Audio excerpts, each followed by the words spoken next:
అధికారం లేకపోయినా కొందరు వైసీపీ నాయకులు పెత్తనం చలాయిస్తున్నారంటూ ఎమ్మెల్యే బొమ్మిడి నాయకర్ ఫైర్ అయ్యారు. పశ్చిమ గోదావరి జిల్లా నర్సాపురంలో గురువారం రాత్రి మాజీ శాసన మండలి చైర్మన్ షరీఫ్, టీడీపీ ఇన్ఛార్జ్ రామరాజులతో కలిసి అన్నా క్యాంటీన్ను ప్రారంభించారు. అనంతరం ఎమ్మెల్యే మాట్లాడుతూ వైసీపీ నేతల ఒత్తిళ్లు తలొగ్గి అధికారులు ఎవరైనా ప్రోటోకాల్ పాటించకపోతే సహించేది లేదంటూ హెచ్చరించారు. ఎన్నికల్లో ప్రభుత్వం ఇచ్చిన హామీల్లో భాగంగా ప్రభుత్వం అన్ని నియోజకవర్గాల్లో అన్నా క్యాంటీన్లను ఏర్పాటు చేస్తుందని అన్నారు.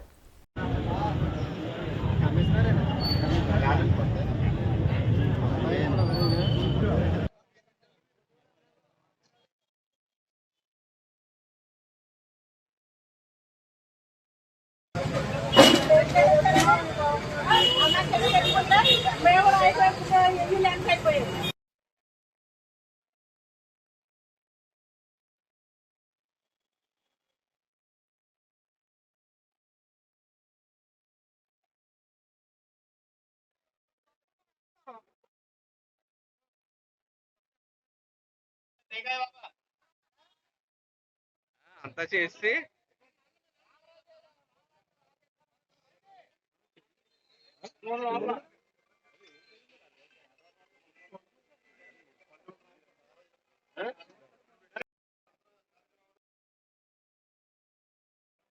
సరే ఇటు చూడండి.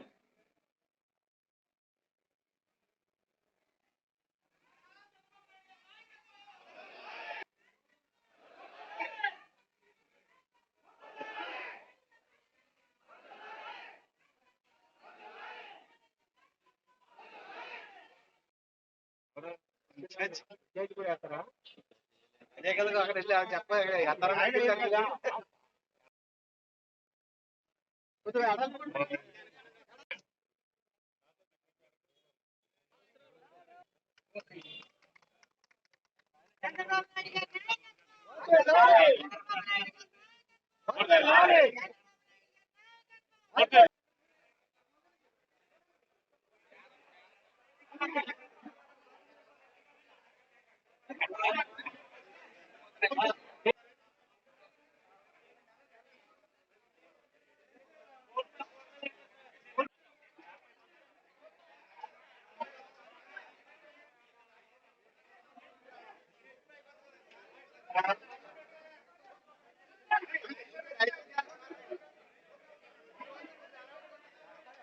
నర్సాపురం నియోజకవర్గంలో నర్సాపురం పట్టణం మరి ఏదైతే గతం పూర్వం నుంచి కూడా తెలుగుదేశం పార్టీ స్థాపించిన తర్వాత నీళ్ళు పెద్దలు తీసిసేసిన తారక రామారావు గారు ఆ రోజున పేదవారి కోసం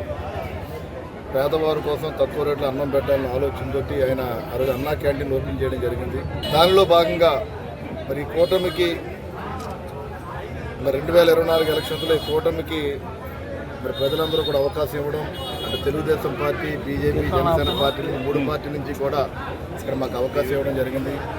మరి గౌరవ ముఖ్యమంత్రి వర్యులు చంద్రబాబు నాయుడు గారు ఆశీస్సుల నాయకత్వంతో, గౌరవ ఉప ముఖ్యమంత్రి వర్యులు పవన్ కళ్యాణ్ గారి సహకారంతో మరి రాష్ట్ర వ్యాప్తంగా కూడా అన్నా క్యాంటీన్ వాళ్ళు ఓపెన్ చేయడం జరిగింది. నర్సాపురం కూడా మేము ఈ రోజున గౌరవ పెద్దలు తెలుగుదేశం పార్టీ ఇన్ఛార్జ్ మరి పుత్తూరు రామరాజు గారు, మరి మాజీ శాసన మండలి చైర్మన్ షరీఫ్ గారు, అదేవిధంగా తెలుగుదేశం పార్టీ నాయకులు, జనసేన పార్టీ నాయకులు, బీజేపీ పార్టీ నాయకులు, కౌన్సిలర్లు అందరూ కూడా ఈ కార్యక్రమానికి హాజరు, ప్రత్యేక మున్సిపల్ కమిషనర్ గారు, అధికారులు మరి ఈరోజు ఈ కార్యక్రమాన్ని ఓపెన్ చేయడం జరిగింది.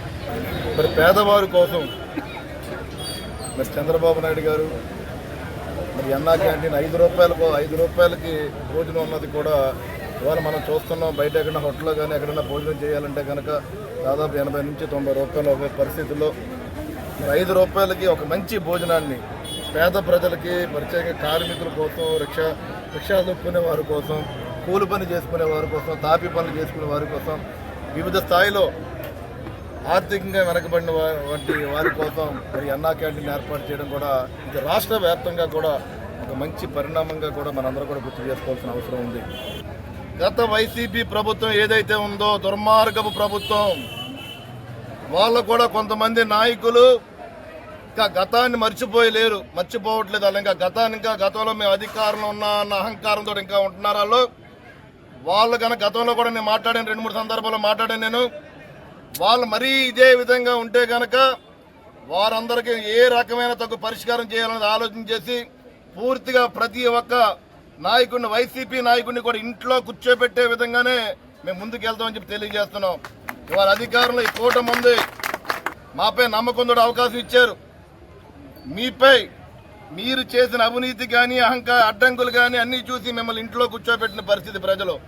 మీరు ఇంకా అదే వరవడిలో అదే పరిస్థితిలో మీరుంటే కనుక దానికి తగిన మూల్యం చెల్లించుకోక తప్పదని చెప్పి ఈ సందర్భంగా నేను తెలియజేస్తున్నాను. నేను ప్రతి ఒక్క వైసీపీ నాయకులు కూడా ప్రత్యేకంగా చెప్తున్న, చైర్పర్సన్ కానీ, కౌన్సిలర్లకు కానీ, ప్రెసిడెంట్లకు కానీ ఎవరికైనా సరే మీరు ఒళ్ళు దగ్గర పెట్టుకొని మీకు ఏదైనా అవసరం ప్రజల పక్షాన ప్రజల కోసం పనిచేయాలే తప్ప కానీ మీరు మితిమీరిన అహంకారం కనుక చూపిస్తే కనుక ఏ రకమైన చేయడానికి మేము తగ్గం.